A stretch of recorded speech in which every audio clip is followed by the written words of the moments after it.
Bienvenidos a esta nueva explicación. A ver, preparar el primer parcial de Historia y Actualidad de la Psicología, partiendo prácticamente desde cero, puede parecer una montaña inmensa de conceptos. Es normal. Pero hoy vamos a coger toda esa densa literatura académica, desde la unidad 2 hasta esos textos de apoyo sobre Wundt y el darwinismo, y la vamos a transformar en nuestra guía de estudio definitiva. El objetivo aquí es súper claro, conectar todas las piezas para entender cómo narices pasamos de debatir sobre el alma en la antigua Grecia a medir la mente en un laboratorio. Vale, vamos al lío. Nuestro recorrido de hoy se divide en 4 paradas fundamentales. 1. Los orígenes filosóficos del alma. 2. Descartes y la modernidad. 3. Wundt y la nueva ciencia. Y 4. La evolución y adaptación psicológica. Para que no nos explote la cabeza con tanto nombre y tanta época, es vital tener un mapa cronológico claro en mente. Empezamos muy atrás, en la Grecia antigua. Luego cruzamos la Edad Media y el Renacimiento, llegamos a un punto de ruptura bestial que es la Revolución Científica del siglo XVII y aterrizamos de lleno en el siglo XIX, el momento clave donde Wundt y Darwin sientan las bases de lo que hoy conocemos como psicología moderna. Empezamos con la sección 1, Orígenes filosóficos del alma. Y es que hay que tener clarísimo que muchísimo antes de que existieran las terapias o los laboratorios experimentales, todo esto empezó como pura indagación filosófica. Y claro, todo arranca con una palabra que seguro que os suena, psique. Fijaos, en la antigua Grecia, allá por la época de Homero, este concepto tenía una doble cara interesantísima. Por un lado, describía algo que funcionaba casi como un órgano físico, el responsable de darnos vitalidad y entendimiento. Pero al mismo tiempo, la psique era vista como un espectro, ese doble fantasmal que abandonaba el cuerpo en el momento de la muerte. Así que, literalmente, esta disciplina nace de ese intento desesperado por comprender una dualidad muy misteriosa entre el cuerpo vivo y esa esencia que lo anima. Y aquí viene uno de esos contrastes absolutos que caen sí o sí en los exámenes. Platón presentaba un dualismo súper estricto. El cuerpo es una simple carcasa mortal, pero el alma es inmortal y transmigra de cuerpo en cuerpo. Sin embargo, llega Aristóteles y le da la vuelta a la tortilla por completo. Él niega rotundamente esa inmortalidad separada y dice, a ver, no. El cuerpo y el alma conforman una unidad inseparable. Es el primer gran debate de la historia sobre qué somos exactamente. Damos un salto enorme y pasamos a la sección 2, Descartes y la modernidad. Dejamos atrás la pesada escolástica medieval y nos metemos de lleno en una de las revoluciones intelectuales más bestias de la humanidad. Imaginaos el panorama. La llegada del mundo moderno lo puso todo patas arriba. Gracias a la revolución científica, figuras como Copérnico o Galileo rompieron por completo con la visión religiosa y mística de la Edad Media. De repente el universo pasaba a entenderse de forma matemática, como si fuera un reloj gigante regido por leyes físicas completamente objetivas. Pero claro, en este nuevo mundo mecánico, la gran pregunta era, ¿dónde encaja el sujeto que piensa?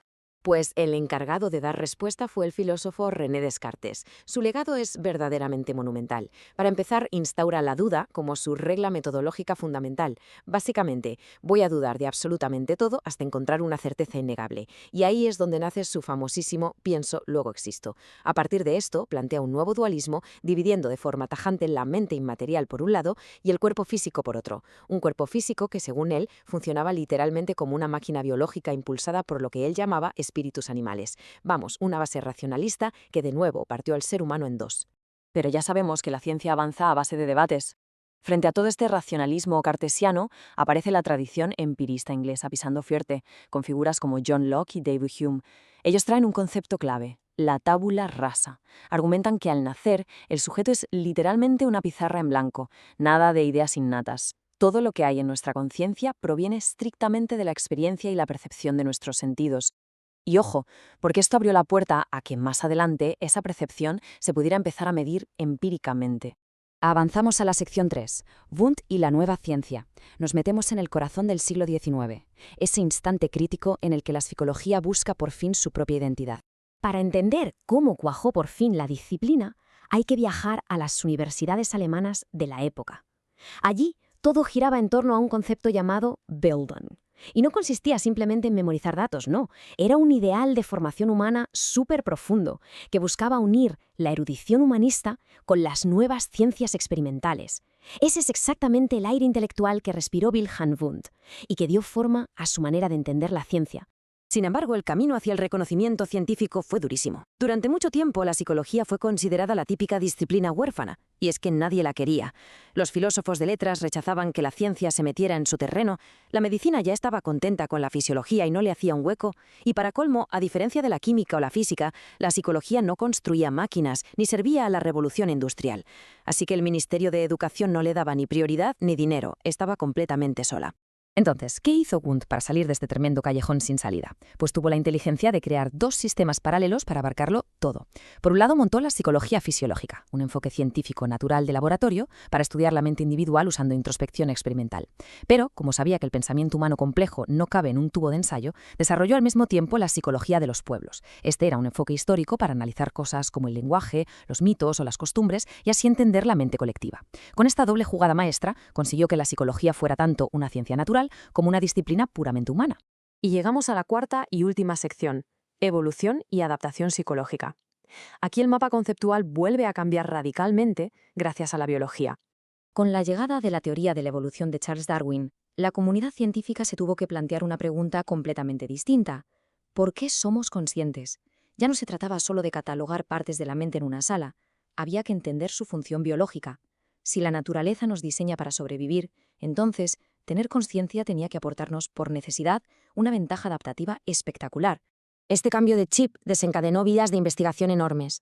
Por un lado, nos empezamos a preguntar a nivel de especie, ¿cómo influye la herencia biológica en nuestra forma de pensar actual? De ahí nacen disciplinas como la psicología comparada o la evolucionista. Y por otro lado, estaba la cuestión a nivel individual, ¿cómo aprende el organismo para adaptarse a su entorno mientras está vivo? Visto así, bajo esta nueva óptica evolutiva, toda la historia humana pasó a entenderse como una pura expresión de nuestra naturaleza antes de cualquier tipo de educación formal. Para cerrar esta explicación, os quiero dejar con una reflexión brutal. Pensadlo un momento. La clave de nuestra supervivencia como especie no fue simplemente empezar a caminar erguidos o fabricar flechas. La adaptación definitiva fue puramente psicológica. Fue el desarrollo de esa capacidad innata para comprender y anticipar lo que los demás están pensando o sintiendo. Esa mente social es literalmente nuestra herramienta de supervivencia más poderosa. A la luz de todo esto, la historia de la psicología es, en el fondo, el estudio de qué es lo que nos hace profundamente humanos. Espero que este gran repaso sirva de muchísimo para estructurar el temario y arrasar en el primer parcial. Seguid dándole vueltas a cómo funciona la mente y nos vemos en la próxima explicación.